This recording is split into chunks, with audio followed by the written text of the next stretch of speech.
বজালীৰ মদন গোসাই সত্ৰত বিধায়ক ধৰ্মেশ্বৰ ৰয়। কিছুদিন পূৰ্বে বজালীৰ ভৱানীপুৰস্থিত মদন গোসাই সত্ৰত সংঘটিত হৈছিল চুৰিকাণ্ড। তাৰ পিছতেই সত্ৰখন পৰিদৰ্শন কৰে বিধায়কজনে। সত্ৰত উপস্থিত হৈ তেওঁ ঘটনাক গৰিহণা দিয়াৰ লগতে দোষীক কঠোৰ শাস্তিৰ দাবী জনায়। মদন গোসাই সত্ৰত নিশাৰ আন্ধাৰত চোৰৰ দলে তলা ভাঙি মূল্যৱান সামগ্ৰী লুটি নিয়ে। চোৰে সত্ৰৰ চিচিটিভি কেমেৰাও ভাঙি নষ্ট কৰিলে। ঘটনাৰ তদন্তত ভৱানীপুৰ আৰক্ষীয়ে ইতিমধ্যে 5জন অভিযুক্তক আটক কৰিছে। সত্ৰত উপস্থিত হৈ সত্ৰ কৰ্তৃপক্ষৰ সৈতে মত বিনিময় কৰে বিধায়ক ধৰ্মেশ্বৰ ৰায়। অপৰাধত জড়িত সকলোকে কঠোৰ শাস্তি দিয়াৰ বাবে বজালী আৰক্ষীক আহ্বান জনাইছে বিধায়কগৰাকীয়ে। মই আজি গুৱাহাটীৰ পৰা পোনে পোনে আমাৰ বাঙালীপাৰাৰ মদন মোহন সত্ৰস্থানত আহি উপস্থিত এইকাৰণে হলো, যোৱা 7 তাৰিখে এটা দুৰ্ঘটনা ঘটিল। সত্ৰখনত চুৰি হ'ল আৰু এই সত্ৰখন এইবাৰে চুৰি নহয়। এই সত্ৰখনত এনেকুৱা ধৰণৰ দুৰ্ঘটনা আমাৰ আগতেও গৈছে আৰু এটা কোনোবাই এটা টাৰ্গেট কৰি লৈছে সত্ৰখন। এটা সীমান্তৱৰ্তী অঞ্চলত অৱস্থিত হোৱাৰ কাৰণে না অলপ ৰাইজৰ পৰা আছুতীয়া ঠাইত অৱস্থিত হোৱাৰ কাৰণে আজি টাৰ্গেট কৰি লৈছে। কেইবাবাৰো দুৰ্ঘটনা ঘটিল আৰু এই কথাটোত মই এইবাৰ বহুত আঘাত পাইছোঁ আৰু বিধানসভাৰ পৰা আজি পোনে পোনে আহি সত্ৰৰ চৌহদত আহি উপস্থিত হ'লোঁ। পৰিচালনা কমিটিক লগ পালোঁ, ৰাইজক লগ পালোঁ, কথা পাতিলোঁ। আমাৰ প্ৰশাসনে ইতিমধ্যে চোৰ কেইজনক 5জন কৰায়ত্ব কৰিছে আৰু 2-4জন থকা বুলি কৈছে। 2-4জনকো কৰায়ত্ব কৰিব।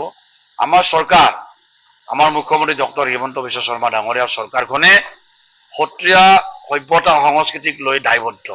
আমি আগতো এই কথা দোহাই আছো আৰু এইবাৰো এই কথাটো প্ৰমাণ হৈছে।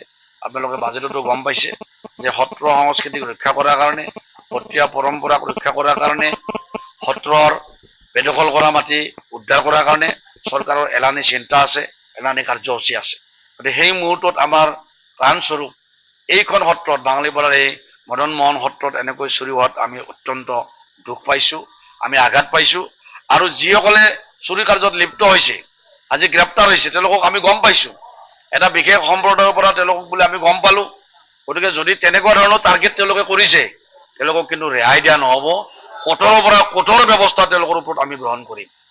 এই ধৰণৰ অত্যাচাৰ, এই ধৰণৰ মানসিকতা এখন সত্ৰৰ ওপৰত আমি কেতিয়াও সহ্য নকৰোঁ। গতিকে আমাৰ জিলা প্ৰশাসন, আৰক্ষী প্ৰশাসনক আমি কঠোৰ নিৰ্দেশ দিছোঁ যে এই ধৰণৰ ব্যৱস্থাক বজালী অঞ্চলত কঠোৰ হাতেৰে দমন কৰা হ'ব আৰু কঠোৰ হাতেৰে দমন কৰিব লাগিব। মুখ্যমন্ত্ৰী ডাঙৰীয়াৰ একান্ত ইচ্ছা, চৰকাৰখনৰ একান্ত ইচ্ছা আৰু আমাৰ এইটো দায়বদ্ধতা যে পশ্চিম প্ৰান্তত থকা সত্ৰৰ যিবিলাক মাটি বেদখল কৰিছে, এই মাটিবিলাক আমি উদ্ধাৰ কৰিম আৰু উদ্ধাৰ কৰি খিলঞ্জীয়া মানুহক সেইবিলাক মাটি আমি গতাই দিমেই। তেনেকুৱা মুহূৰ্ততে এইখন সত্ৰক টাৰ্গেট কৰি লৈছে। আপোনালোকে এই কথাটো অলপ, মই আপোনালোকৰ ওচৰতো অনুৰোধ জনালোঁ, আপোনালোকক এই কথাবিলাকক লাই নিদিব। এই কথাবিলাকৰ বিৰুদ্ধে এটা জনমত সৃষ্টি কৰিবলৈ আপোনালোকক চেষ্টা কৰিব। এইখন চৰকাৰ দায়বদ্ধ যে সত্ৰীয় সংস্কৃতিৰ পৃষ্ঠান এইখন অসমক ৰক্ষা কৰিব হ'লে, খিলঞ্জীয়া মানুহক ৰক্ষা কৰিবলৈ হ'লে আমাৰ সত্ৰীয় পৰম্পৰাক, আমাৰ সত্ৰীয় সভ্যতা সংস্কৃতিক আমি আপলিফ্ট দিবই লাগিব, শক্তিশালী কৰিবই লাগিব আৰু সত্ৰসমূহক আমি প্ৰাণবন্ত কৰি তুলিবই লাগিব। গতিকে সেই দায়িত্ব পালন কৰি আজি এই সত্ৰ চৌহদত আহি উপস্থিত হ'লোঁ। সত্ৰাধিকাৰ প্ৰভুক লগ পালোঁ, পৰিচালনা সমিতিক লগ পালোঁ। তেওঁলোকৰ বিভিন্ন অভাৱ অভিযোগ আছে এই সত্ৰখন আগবাঢ়ি যোৱাৰ ক্ষেত্ৰত। আমি নিশ্চিতভাৱে বিধায়ক হিচাপে, চৰকাৰৰ এটা অংশীদাৰ হিচাপে